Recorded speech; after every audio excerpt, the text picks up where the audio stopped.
I'm Lauren, and welcome to Improving the World. I'm an international improviser based in Hong Kong, and I speak to amazing improv women all over the world. Today, I talk to Anete Bendika. She is a Latvian in the Riga area, and we're talking about goals in improv, but more specifically achieving them, setting them, and then how you navigate them on stage. I hope that you enjoy. Hello. You are an improviser, mostly in Riga, and you are part of Divas Improv, which is a two-prov, a duo. We're talking about achieving goals in improv, hence my post-it board. First, how do you find what it is that you want to achieve on stage? And that could be you, how did you find it? Or how can one find what they want to achieve on stage? I am playing on stage with my best friend. We find that during conversation, we talk and talk and talk again. We spend a lot of time in conversations. A lot of things just comes up when we are not talking about improv, just about general things in life, checking our views and making sure that if we see some things different, then we understand our point of views. So that really helps a lot on the stage because you feel your partner better, and then you can achieve your goal. When characters or topics appear, then you know how your partner feels about it. But we want to achieve on the stage honest life, to represent life as it is, when it's beautiful, when it's ugly, uncomfortable, when it's difficult, and when it's funny. If I understand correctly, the conversations off stage both clarified that you're on the same page, and they clarify what your goals are. Do you sit and have a conversation and say, what are your goals for doing performance? Or is it more organic? Yeah, we have that conversation as well, talking directly about things that happened on the stage, or we have experience on the stage, or what did you do, or what did I do? But also, because we are friends, we have conversations about everything, like relationship, use something that pops up in the news today. So we feel like we know where we stand. And you mentioned that it's important for you, for Divas, that you are representing real life. Now, improv, everybody knows, is often synonymous with improv comedy. And the comedy comes if you're representing real life, but comedy's not your focus. Do you feel like it was hard, or is it hard to climb out of that laughter addiction? Oh, it's better than drugs if someone laughs. You're on stage and you made someone laugh. You're like, whoa, winning at life. Is it hard to get out of that? Yeah, very hard. Very hard. I'm not going to lie.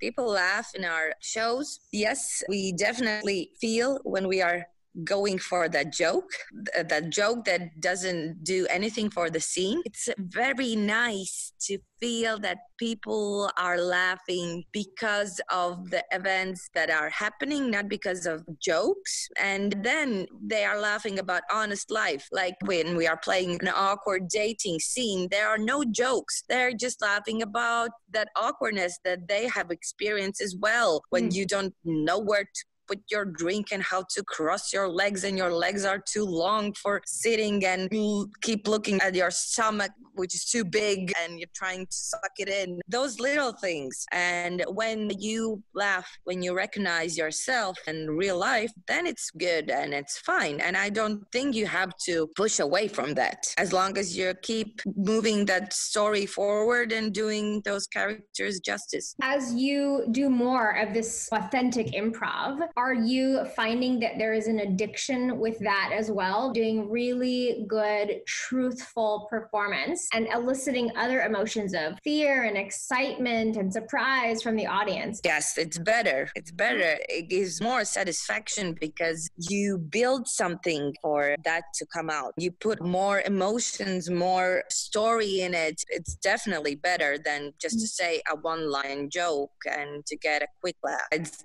deeper satisfaction. Now, Divas is two women in the Latvian scene. Talk to me about how you feel received as two women, or how the scene is navigating it as two women. Yes, well, in Latvia, we are the only improv duo done by two females. Actually, there are only two duos in Latvia, as I know. When we started, our audience mostly were women, and definitely don't mind that, but we were really wanting to show with our work that we are interesting also for men. And when two women are playing on stage, it's not only for women, it's for everyone. So it's very nice to see how our audience changed. Now I would say that we have gender balance in our audience. Shoot me down if the answer is no. Do you think that there are assumptions from men or women or anyone coming to see a show that is performed by two women? Do you think that there are assumptions about stereotypes about ladies or what it is that you're capable to do or what you're going to portray? Yeah. Definitely. The biggest would be that we're not funny because, well, yes, we as improvisers, we can say what we want about what we want to achieve on the stage, and we can give that to the audience and prove them that this is also good. But generally, it's Friday night. They want to have entertainment. They want to laugh. So yes, and it is very funny. Actually, we have done that few times. We have asked before we begin our show to audience, who is here being brought by his wife or girlfriend against his will? And we are laughing. Yeah. And then someone applauds, and then we say something like, for you, don't worry, the bar is open, and blah, blah, blah. And then it's very nice to see how that man who is brought in against his will actually sees that, hey, this was very good and fine and funny and entertaining. Yeah.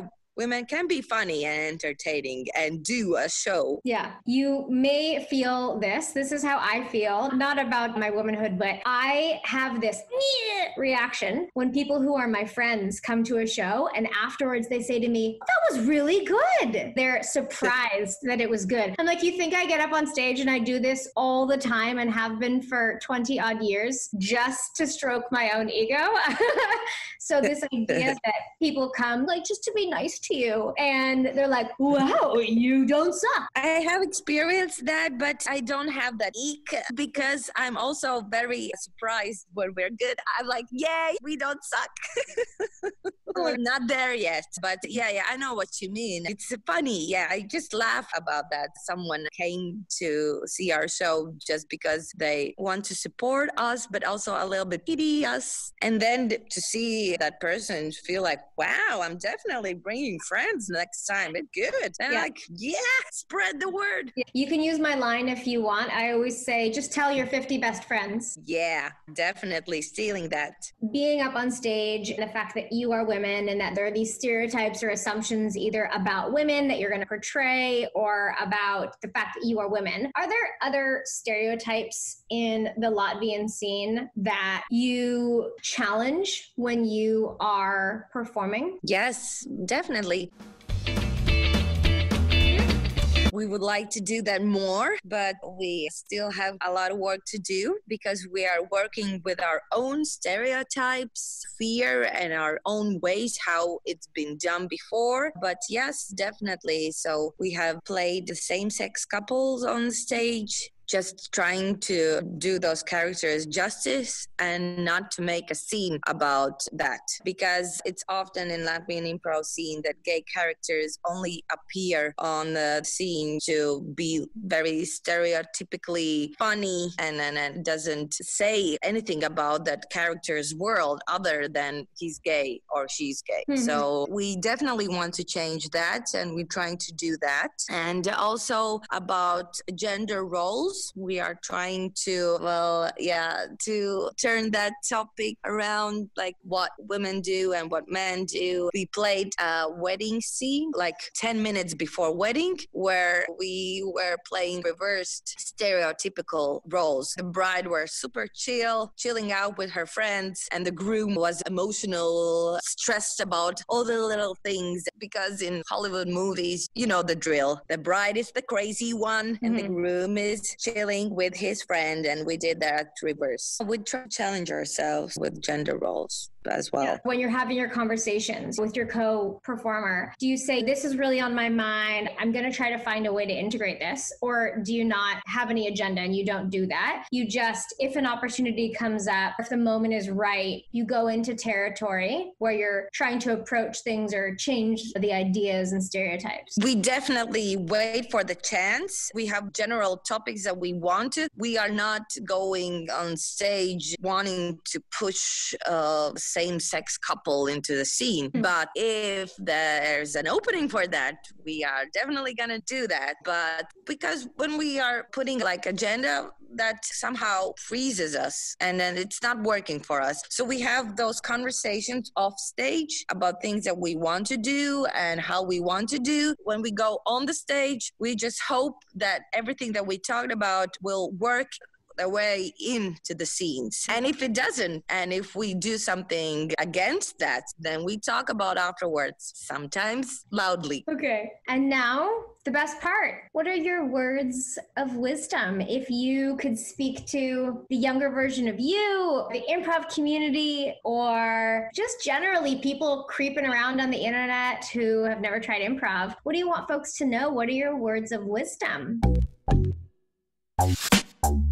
Okay, so for people creeping around in internet, I would like to say, don't ever start smoking, ever. Very bad idea. For younger versions of myself thinking about doing improv, I would say, do it, and definitely try to find great teachers, because there are a lot of great teachers in improv. And let's be honest, there are also not so great beginners who think of themselves as teachers. So really try to find teachers or a group that inspires you, where you can grow, and a group or teacher who supports you. And for improv community, we definitely have to have difficult conversations about how inclusive we are and how we portray different kind of characters and how we do justice. One of my hot topics that I talk about a lot in Latvia are disability and inclusive society. It's very hard to see when people on stage portray disability as a laughing stock. Don't do that. That's very bad. And you have to respect the audience, and you have to assume that in your audience there are different type of people living their lives with different kind of experience. I was a witness to an improv show where a group played a very crazy scenes where they used a disability as a laughing stock. In scene, couple had a kid in a wheelchair, and they were in one scene actually talking about how to get rid of him, and they were fighting. He's your problem, he's yours. And I have a kid who is disabled, and for me to see that was just unbelievably cruel, stupid, unfunny. And maybe you are hoping that those characters got kicked in the ass later. No, they were still later the main characters, and then just all went away. Like, what the actual F? So it was very uncomfortable, and really, as someone in audience, I was feeling very uncomfortable and hurt and angry. And as someone who is playing improv, I was like, what are you doing? Later, I talked with them after the show, and I tried to explain they didn't realize what they have done wrong. And I hope they understood my point of view. But yeah, you really have to think of those topics. Challenge yourself. Yeah, that's my wisdom to improv community. What I'm really hearing you say is to do improv on stage, that you would happily and boldly perform in front of the person that you're representing. So if I'm going to play a character that's a man, I have to be able to do that in front of men and feel comfortable doing that. If I'm going to play a character who's Japanese, would you do it in front of Japanese people, right? So whatever you're going to choose to portray, are you doing it in a way that you would feel that you are respectful if they were in the audience? Yeah, I'm not saying that from the place above everyone else. I still have a lot of things to learn, and I'm still making mistakes playing different characters. but you see when someone is making a mistake or trying to do their best or just really going for the laugh in their own little weird mind that disabled kids are something to be made fun of.